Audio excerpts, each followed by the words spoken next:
11 years ago, my father told me I'd made my choice and I could live with it. I'd married a woman he never approved of, and in his mind, that meant I'd chosen her over the family business we'd built together since I was 14 years old, sweeping floors after school. He didn't yell. He just quietly stopped inviting me to Sunday dinners, and eventually stopped answering when I called. My name is Daniel. For 11 years, I ran a small hardware store 2 towns over, while my brother Wesley and my sister Claire ran Bishop & Sons, the company my grandfather started, the one with my last name still on the sign, even though I hadn't set foot inside in over a decade. Then, 4 months ago, my father had a stroke, and everything I thought I understood about why I'd been pushed out turned out to be wrong. All of it. I found out through a mutual cousin, not through Wesley or Claire. By the time I got to the hospital, my father was stable but couldn't speak clearly. His right side wouldn't move the way it used to. In the waiting room, Wesley looked at me like I was a stranger who'd wandered into the wrong building. "You didn't need to come," he said. Not cruel, just cold, like reading off a form. Claire was kinder, but distant. She hugged me, then immediately asked how long I was planning to stay involved. I almost left that same night. I told myself I'd done my part by showing up, but something in my father's eyes, even half frozen by the stroke, held on to mine a beat too long, like he was trying to say something he no longer had the words for. 2 weeks later, I got a call from Marta, our old bookkeeper, the woman who taught me how to read a balance sheet when I was 17.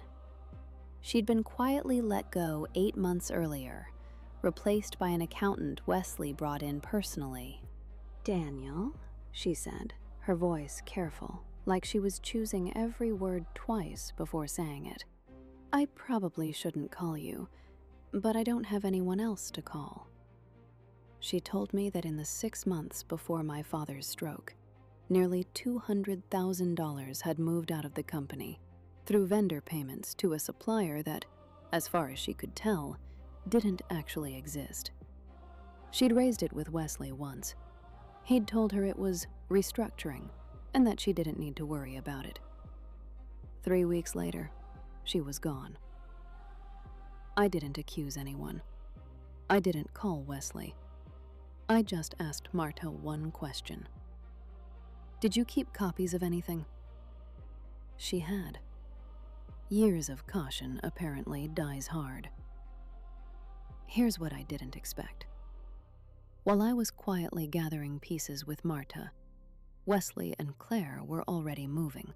My father, still recovering, still slurring half his words, had signed something, a temporary transfer of operational control to Wesley as acting president, just until Dad's back on his feet. Claire told me over the phone, her tone almost bored, like this was a formality I didn't need to think twice about.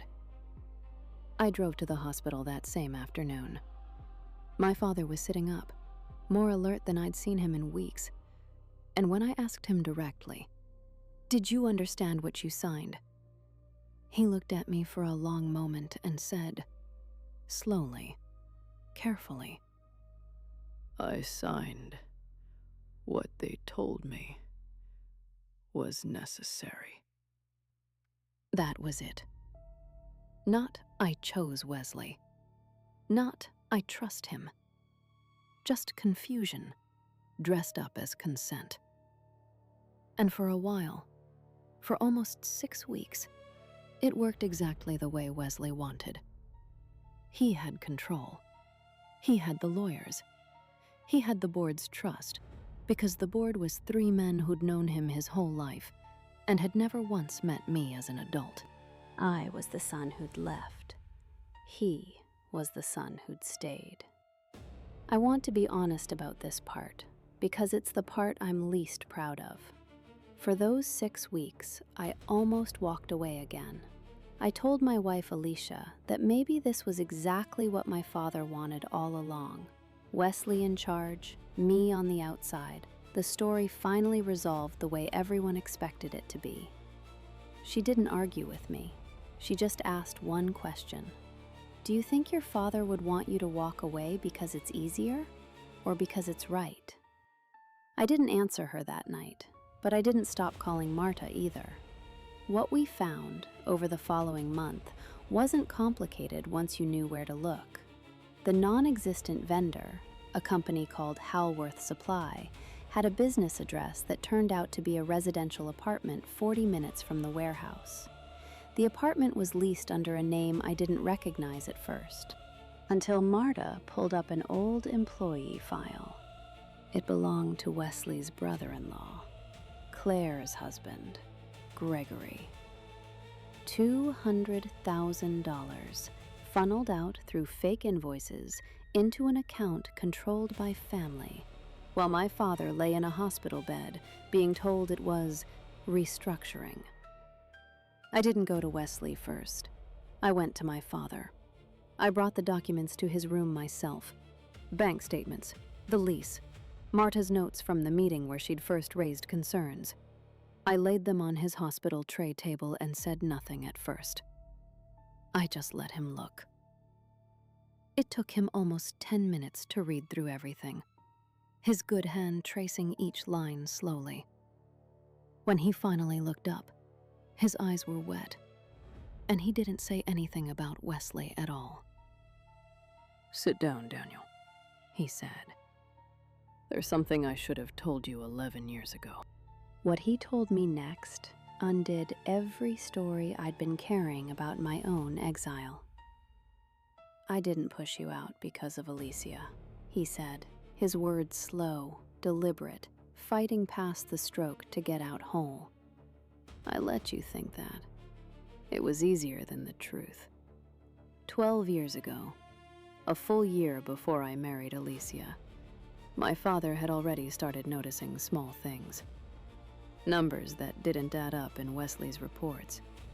Vendors that changed names too often. A pattern he recognized because he'd built the company's books himself, decades earlier, with his own 2 hands. I confronted him once, my father said. Wesley cried, said he'd made a mistake, said it would never happen again. I believed him, because he was my son, and because Claire begged me to give him another chance. I gave him the chance, and I made a decision I never told anyone. Not your mother, before she passed. Not you. I decided that whatever happened with Wesley, at least one of my sons would stay clean, untouched. Not because you were less than him, because you were the only one I trusted to walk away from money, if it ever came down to a choice. Alicia gave me a reason people would believe. A reason that didn't involve accusing my own son of stealing before I had proof. So I used it. I let you think I'd chosen Wesley. I let you carry that for 11 years, and every single one of those years I hated myself for it. And every single one of those years, I told myself it was almost over, that I'd fix it soon. And I never did. Because I am a coward, Daniel, in the one place a father isn't allowed to be. I sat there in that hospital chair for a long time without speaking.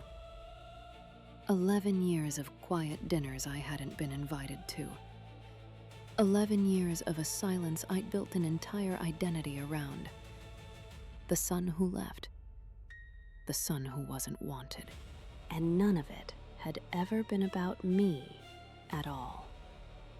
You could have told me, I finally said. Even just to warn me. Even just so I wasn't the one finding out from a bookkeeper. I know, he said. I kept waiting for a moment that felt safe. There is no safe moment for a truth like this. I understand that now. I understood it the second you walked into this room with those papers, doing exactly what I always hoped you would do, without me ever having to ask. The board meeting 3 weeks later was not the confrontation I'd imagined during those 6 angry weeks. My father wasn't well enough to attend in person. He joined by video call, propped up in a hospital bed, his voice slow but unmistakably his own. Wesley tried to explain the payments as a vendor consolidation strategy. Claire sat very still and said nothing at all, which told me she'd known more than she'd ever admit out loud. The lease is in your husband's name, Claire, my father said quietly into the camera. I don't need Daniel to tell you that. I need you to tell me why. She didn't answer. Nobody in that room expected her to. Wesley, for his part, didn't defend himself at all in the end. He just looked at the camera, at our father's tired face on the screen, and said one sentence before the call was ended. You were always going to trust him more, no matter what I did. My father didn't respond to that. He didn't need to. We both knew, now, that it had never been about trust in the way Wesley meant it. It had been about protection. Misdirected, cowardly, 11 years too long, but protection all the same. The board voted that afternoon to remove Wesley as acting president and reinstate my father's original authority, pending a full independent audit. I didn't ask for Wesley's job. I didn't want it. I'd spent 11 years building something small and honest with my own hands, and I wasn't interested in trading it for something built on a lie I'd only just learned I'd been living inside of.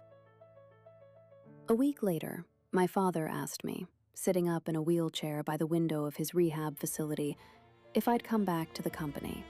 Not run it, just be there. Sundays, he said, just Sundays to start. I told him I would. Not because the 11 years didn't matter anymore. They mattered enormously. I don't think that kind of silence ever fully stops mattering.